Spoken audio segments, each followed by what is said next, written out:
Carolina University has had the reputation of being a party school since the 1980s. But does it still stand? With more freshmen entering the school this upcoming fall than ever in history, junior Allison Santana believes that these incoming students will feel pressured to party. I think because the school has that label of such a party school, and people want to live up to that expectation. Like when you come to ECU, everyone's like, oh, how are the parties? Like that's the first thing, and you want to be able to like answer those questions and live up to that expectations. Clement Residence Hall resident advisor Zach Suela, with a minor in drug and alcohol studies, remembers the time he felt pressured to party. When I got accepted to ECU, people were like, "Oh, ECU's a party school. Don't like you must party all the time." As part of training to be a resident advisor for a residence hall on campus, coordinators emphasize helping your residents realize that there is more to school than partying, because younger students are more susceptible to peer pressure.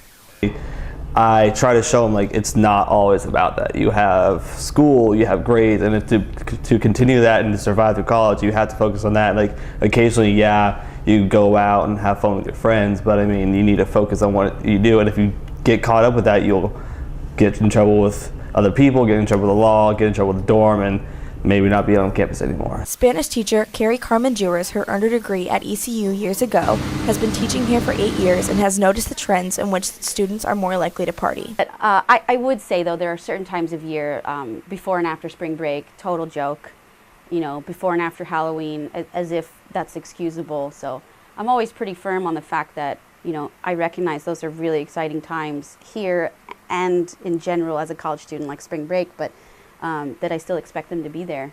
Carmen Jewers has even changed up her first day of class to address partying. I usually tell my students very frankly in the beginning of the semester that even if they have been out and they're not totally with all their faculties, I still want to see them in class, just even half paying attention, because that's better than accruing more absences and just totally missing the lesson.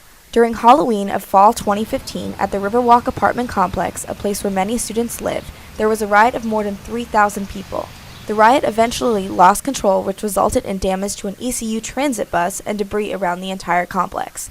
Police had to break up the riot with tear gas. Every so often you hear something go wrong. I mean, like last year during the Halloween riots, people were telling like, oh, all they do is party, but that was just a giant misunderstanding. People were just wrecking stuff. Half the people that were there didn't even go here. Since the riot in 2015, more police patrol the campus and its students' apartments during holidays that may tempt students to party.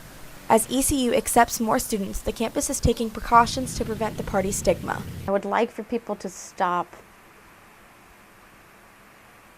labeling us as just a party school, because we really have a lot to offer, and I don't just say that as an instructor, I say that as somebody who has gotten all 3 of her degrees from here. Savannah Carter, Pirate News Network.